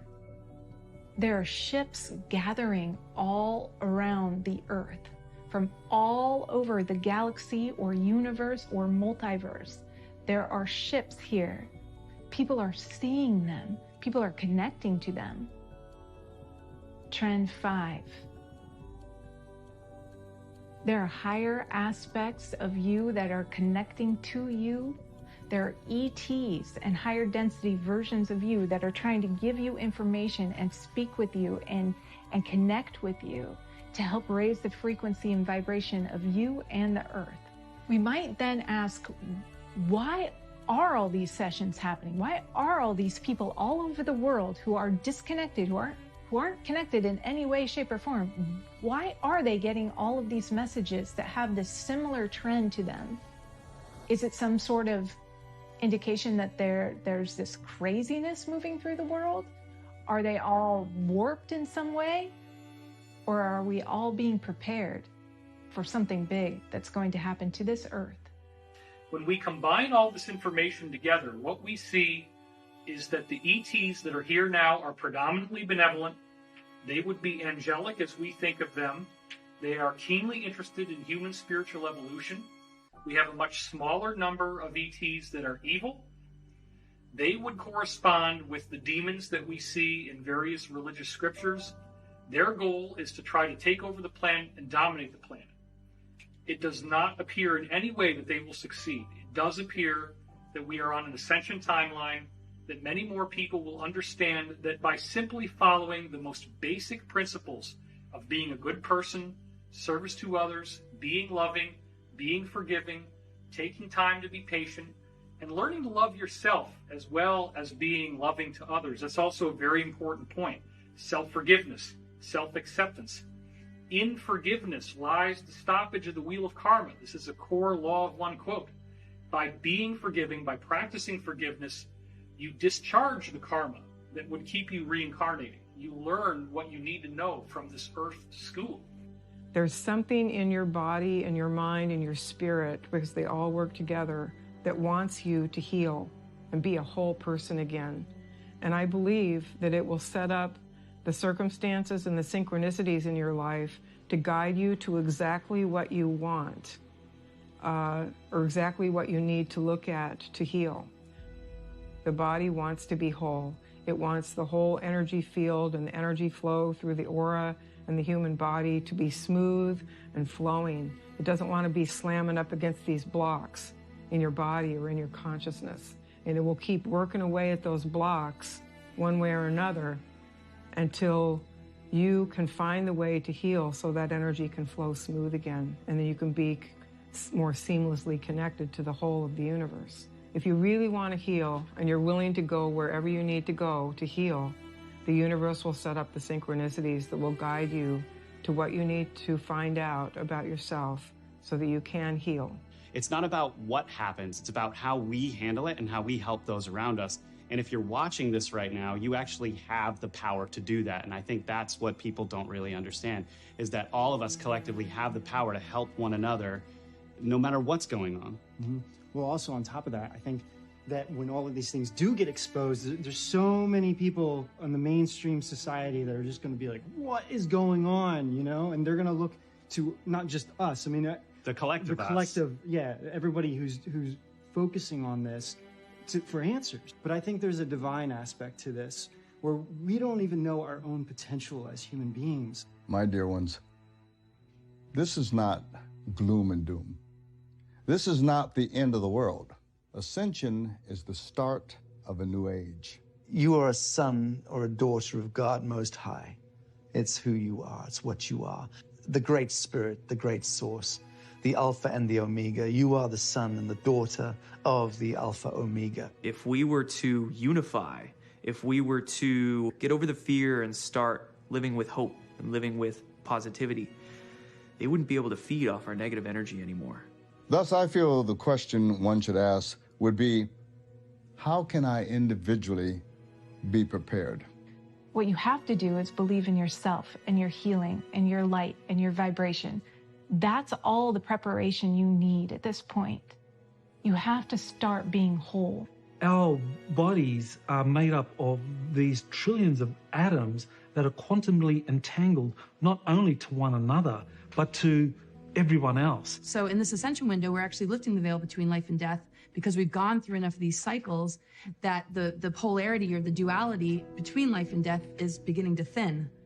Numerous religions and a variety of cultures have prophesied that this event is coming. It's not a matter of if, but when. Contact is happening now, and we have to get ready for the mass event that's coming still, which is happening soon. The main message from these ETs are for us to become more spiritual and to prepare ourselves for this coming event. So there's big changes coming, but everyone's got a piece in this, and no one's more important than anyone else. We're all in the same wavelength here at the most important time in the universe right now. I don't care what religion you are, what color you are, what culture. It doesn't matter. That 0 point that we want to get to is right here. And when you connect with this, everything's connected. We need to reconnect with what's ethical. How do we live as a civilization ethically and morally with all the new technology that we have, that we're developing, and that we will develop in the future? And that's what we all have to do in order to be happy, be joyful, to be in the moment. You see, prayer can change some things, but some prophecies cannot be changed. The information that we have been holding back, or at least survived throughout the ages, has to be put out there. I'm offering teachings that's 20,000 years old, and all I need, I don't need money, just people to listen. Can we retrain ourselves and even teach the next generation the value of being of service to others? To honor Mother Earth, to honor our animals, to honor one another, to respect the sovereign dignity of each individual? The best thing that you can do, if you are in this Illuminati, the best thing you can do to absolve yourself of karmic debt is to come forward as an insider, as a whistleblower. If you take your life and if you dedicate it in service and you're willing to speak out and you're willing to act on behalf of the greater good of humanity, you better believe that you can get your ticket to the ascension, that you can make a difference by becoming a hero. If you become a hero, if you do the right thing, you do not have to be condemned. You do not have to miss the ascension. So it is very important to remember that these spiritual forces that exist on earth are real, that the different teachers from different religious backgrounds did come in with a message. There is a consistency in this. It is the angelic agenda. It is to teach us the importance of love, forgiveness, compassion, long-suffering, patience, understanding. And once we embrace these principles and we live by these principles, we are bringing ourselves into vibrational accordance with this higher truth. It is a very exciting future, and it is a future that I am willing to fight for and that I spend every day of my life getting us ready for. That is the mission, that is the objective, that is the ascension, and that is the cosmic secret.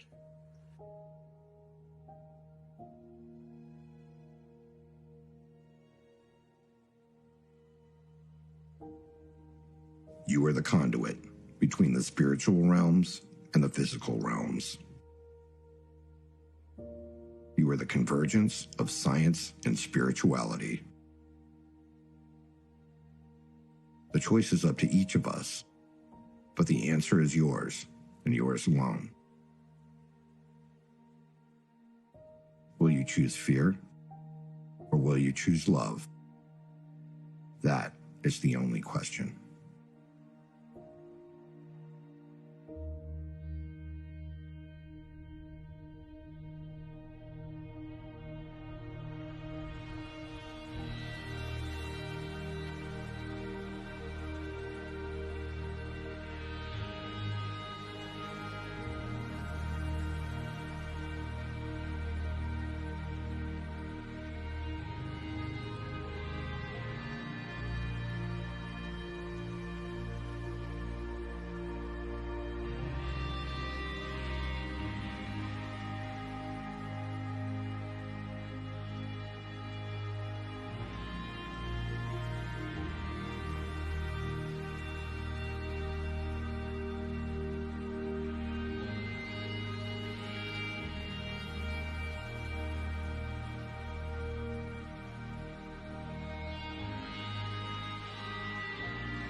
you